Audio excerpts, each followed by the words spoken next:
Karibu kwa mara nyingine tena mtazamaji wa The World News katika kipindi hiki cha ulimwengu wa siasa. Naitwa Adam Hussein.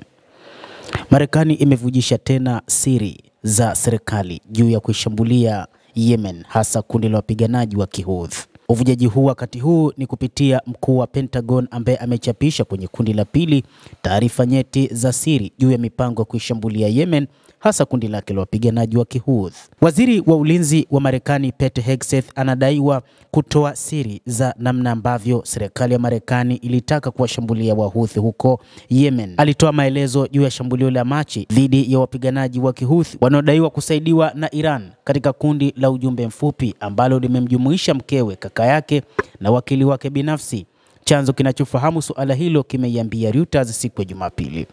Ufichuzi huu wa pili unaibua maswali zaidi kuhusu matumizi ya Hegseth ya mifumo fiche ya kutuma jumbe nyeti za usalama.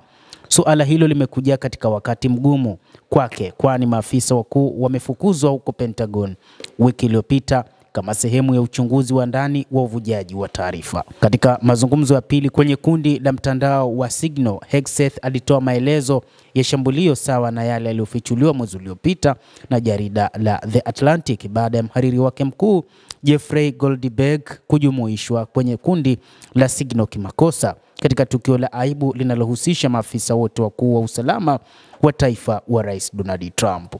Hata hivyo, mtu ambaye anafahamu suala hilo ambaye amezungumza kwa sharti la kutotajwa jina, amesema kundi hilo linajumuisha watu kadhaa na linaundwa wakati wa mchakato wake wa uthibitisho ili kujadili masuala ya kiutawala na sio mipango ya kijeshi. Taarifa hizo zinajumuisha maelezo ya ratiba ya mashambulizi ya anga, mtu aliyehusika na kila kitu ambacho kimeelezwa katika namna ambavyo Marekani imefanya mashambulizi nchini Yemen.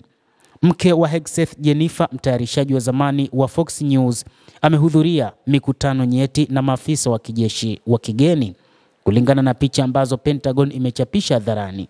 Wakati wa mkutano, Hegseth alikuwa na mwenzake wa Uingereza huko Pentagon mnamo mwezi Machi. Mke wake alionekana ameketi nyuma yake. Msemaji wa Pentagon, Sean Parnell, bila ushahidi alisema vyombo vya habari vinachukua malalamiko ya wafanyakazi wa zamani wenye chuki kama vyanzo vya makala zao.